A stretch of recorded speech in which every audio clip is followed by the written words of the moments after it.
Good evening to DeFiChain News on 20th April 2022, the news show that provides you with the latest updates on DeFiChain project. If you like the show, then let's go crazy on the like button. It helps the project, subscribe and click the bell button. And stay until the end because we will talk about the next shows and dates. But before we start with the headlines, I would like to welcome my co-moderator and expert of DeFiChain, Lord Mark, and he is back. Hey Mark! I'm back. Hey, how are you, DC? Great to be back, actually. Great. Yeah, it's a little bit more relaxed together because then you have it's no need to talk 30 minutes non-stop. So yeah, nice to see you here again and happy that you are back. Happy to be back. Thanks for covering the last 2 weeks. Really highly appreciated. So I'm still on the road, but I have my makeshift studio with me. I'm also a little bit pale, that somebody said that before. I think that's the massive light in front of me, but I think it's gonna work quite well. Cool. Hey, we've got a lot of topics to cover tonight. So I think let's jump right into the headlines. Right. So headlines. We will talk about the first future swap. So what happened last week. We have a smaller light wallet update. We will talk about the ticker voting round, the next one. Then we have a new topic, events around DeFiChain, so smaller topics together in one headline. Of course, we will talk about the community projects and their updates, and the last topic, future dates and shows. Here also we have a longer list today. A lot of things are happening next. So then, Mark, first future swap happened last week. Was it a success? What do you mean? I would say it was a success. So like you mentioned, on the 14th of April, 2 a.m. in the morning Central European Standard Time, the first future swap happened. It was highly anticipated. So the idea behind that, for the people who might not know yet, even the most are informed about that, we have a premium on the dTokens, and I wanted to drive the dToken price down. And with the future swap, actually, this should be made possible. What we saw, funny enough, was that a lot of people seem to have minted dTokens before and shorted them in anticipation of the dropping price with the first future swap. So that means even before the first it's a tongue twister. Before the first future swap really happened, the premium was nearly down only to 5 to 6%, right? So the system kind of did the trick even without the future swap. Then even after the first future swap, the dToken prices went up. So people started buying again, most likely in anticipation of rising prices. So a lot of people are playing the system already and using the capabilities of the system, what is very healthy, what we also really want, because we really always want to mention, we don't want a clear price binding between Oracle price and DEX. That's a feature of our system. Our assets, the price of the assets are determined by supply and demand. So that's a very healthy procedure in the system. A lot of people said, oh, we woke up in the morning and the premium price was up to 8% already.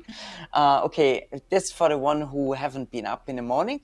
Of course, this was because of the market dynamics in the background. And I think that's normal. And we've seen that on the DUSD burn at the beginning. We had a similar situation, right? Things didn't come down so quickly, and it took a couple of days until we found like this equilibrium. And I think it's gonna take also a couple of turns, a couple of weeks that we find this equilibrium, and the more people gonna join into the system, the more capital works there, the more arbitrage is done, so the more the dToken premium is gonna be in this plus minus 5% range. So now I think we checked today, DC, it's about 8%, some are 8%. We had for the first time ever, we had a dToken premium that was minus 8% or minus 12% even in the morning So this was Netflix. Also very interesting situation. I couldn't believe it. I thought, what's going wrong here, until I checked the prices. You mentioned it before. There was an announcement that the viewer numbers were not expected to plan, and they announced it after market closing, and the price actually kind of collapsed by 30% or something like this. And because trading on DeFiChain is possible 24 hours, what's a fantastic feature and a big selling proposition for our project, people anticipated the price change and traded it already. And that was really cool to see. That was actually the first time that we had a real massive premium. I don't discount. I don't know where we stand now with Netflix. Have you checked it?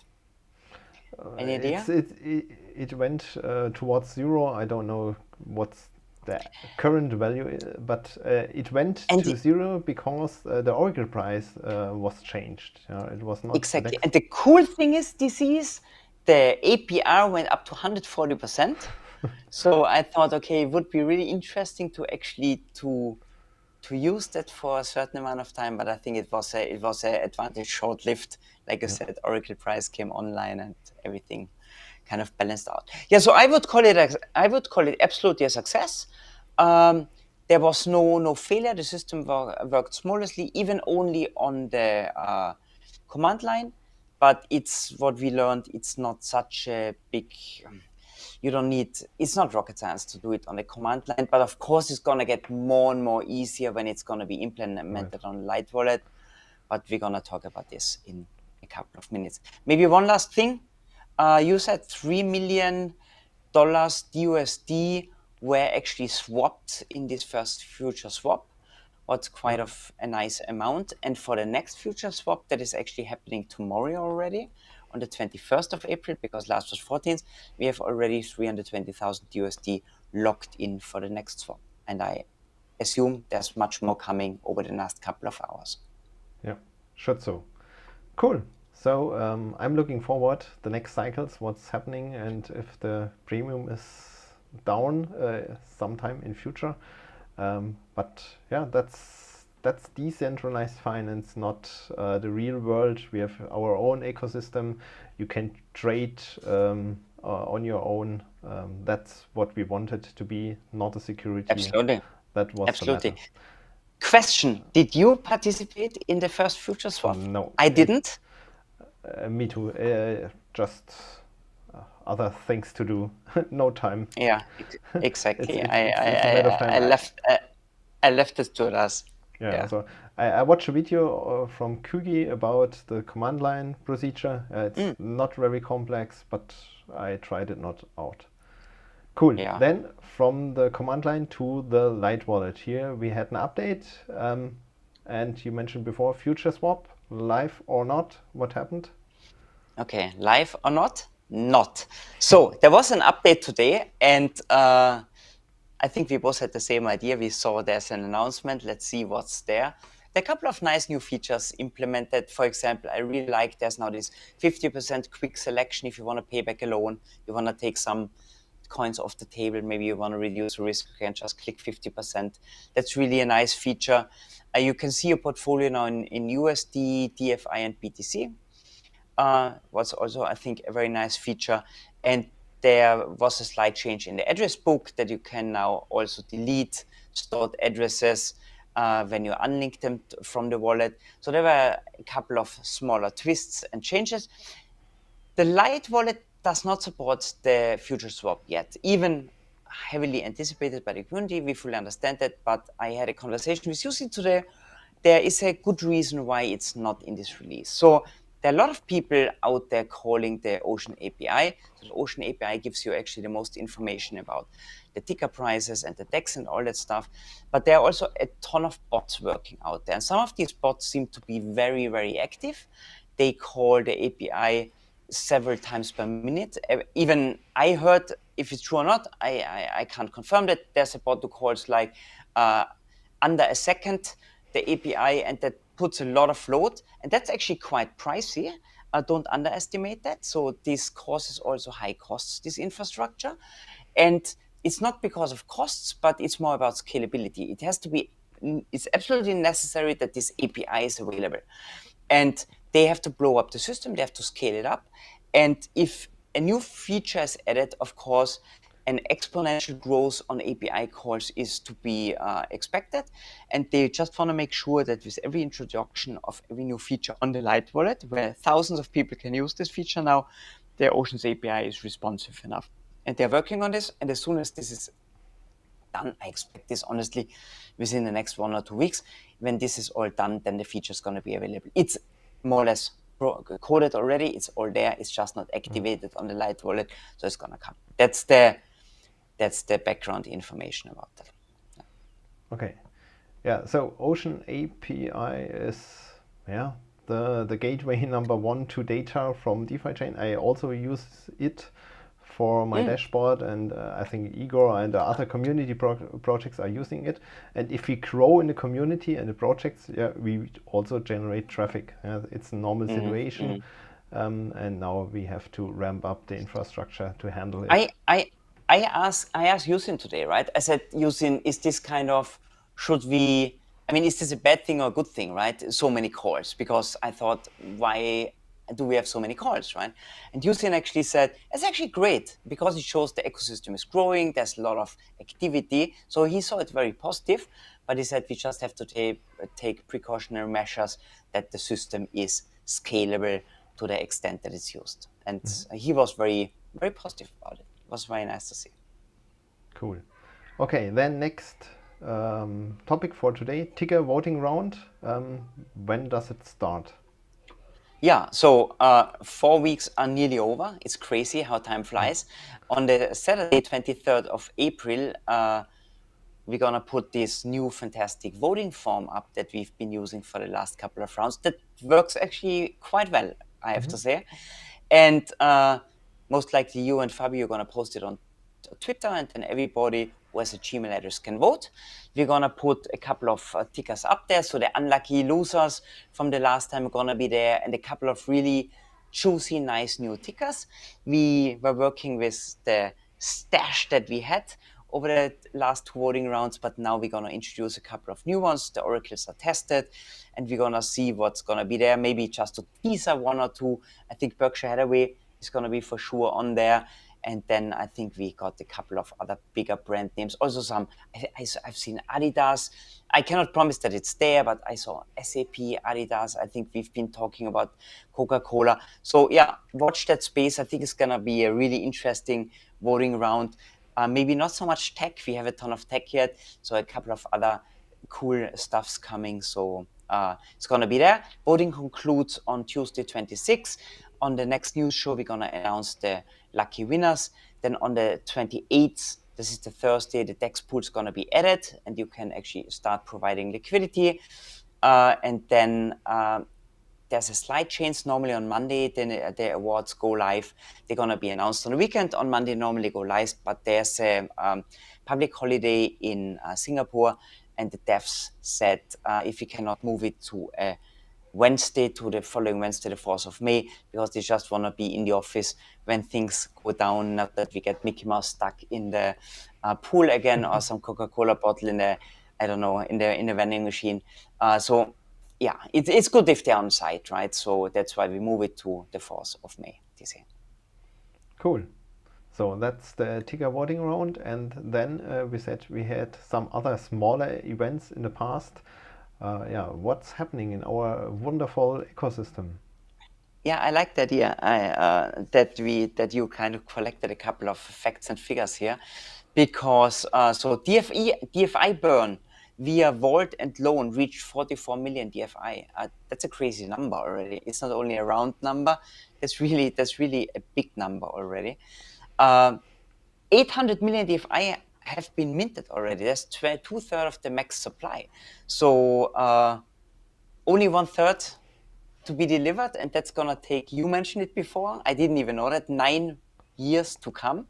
So it's gonna becomes really slow and slower. Similar idea like with Bitcoin, right? It's gonna take longer and longer, but we're gonna go more and more into a deflationary scenario now, where most likely more gets burnt than gets minted, what of course has normally a very positive impact on price, right? We've seen this on Bitcoin. So that's a really cool thing. Then there was another Brave campaign. Brave is a hot topic now because the accelerator team is planning to do this like twice a month. So there was another one, was very successful. They always deliver the numbers anyway later. So check out what the accelerator guys are doing on Twitter. And there was a cool article on Cointelegraph, not a paid one. I think this was kind of organic article where they've been talking about DeFiChain along with other DeFiChain, other DeFi projects. DeFiChain was mentioned. Check that out. I think DC, you're gonna link it like normally up down in the show notes anyway. Yeah, I will do it later so that Awesome. you can read it if you want. Okay, then the regular point, community projects and their updates, a really long one today. Then let's That's go. a lot. Okay, let's do it quickly. But it's cool to see that there's so much coming in, right? So there's really more and more projects. So first of all, DeFiChain donation fund, Kevin Söll, and a lot of people are now behind that. There were 6,000 US dollar were donated to people in the Ukraine, supporting war victims there. That was really cool to see. They also published a video and real pictures how the whole activity went down. They also launched a new website. It's called dFIfund.org. Check that out. For sure, a lot of cool new information there, what I've seen. Then they're working on the fund policies to in Germany to establish everything together with lawyers and accountants. They want to make it a absolutely officially charitable organization that has tax implications, of course, that the funds that get created there through liquidity mining are not taxable because it's for charity. They're working on that. And what else is happening? And in a couple of weeks, everything's going to be fully official as a charitable organization. So watch the space. New website for sure is going to deliver. And on Twitter, there's a lot of information. The second thing is the Vault Bot project, not to be so there are two Vault projects at the moment. There's the Vault Maxi project and there's the Vault Bot project. It seems to be what I've seen so far. It's a website that helps you with an interface that helps you to organize your vault, most likely also to optimize your earnings on the vault, but also to have some trading strategies maybe in that vault. For sure, there's going to be more information be provided. We're gonna be very happy to talk about this in the future shows here. Also, at the moment in the first release, it's only to manage the vault. The code is going to be open source, that nobody who uses it out there is going to be worried. What is this code doing with my private key? Most likely, watch the information upcoming. Looks like a really interesting project. The next one is Vault Maxi by Kügi. I think this is a little bit more well known. They did a lot of information about that already. It was released in version 1.0. This bot is really a maximizer who squeezes the most rewards out of the vault. You can run it at a certain collateralization ratio. Let's say you run it on 151%, and then it adds liquidity or removes the loan or reduces the loan or increases the loan. So you can play it in both ways. Always be careful. It's code. It can go wrong. I think the guys really know what they do, but I just a word of precaution. Better be safe than sorry. But what I've seen so far, it's really, really cool. They have a really kick-ass explanation.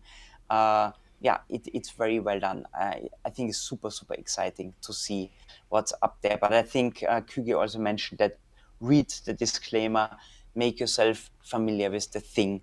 It's not plug and play. It's very well done. But it's like you drive a sports car. You also have to be careful that they're not come off the road, right? I think it's very you use your brain when you use this really cool tool. There are a couple of new upcoming things. They're going to make a landing page because at the moment it's on GitHub. It makes it more understandable. There's going to be a new bot variant for DUSD. They call it DUSD Maxi, so get more cash flow on your DUSD. And last but not least, there are plugins additionally for the Vault Maxi coming for extended behavior. So I think it's super, super exciting and really cool how they built on the existing infrastructure just to optimize your earnings out there. Then we've got DeFiChain Captain. DeFiChain Captain, thanks a lot from our side that we do the Google Calendar for DeFiChain. This is implemented, so if you run I think you call it a plugin, right? DC? Yeah, I think Plugin it's on a Chrome. Chrome. Or Chrome extension, I think you say, right? A Chrome extension. Then the calendar is implemented now. Thanks a lot. That's pretty cool.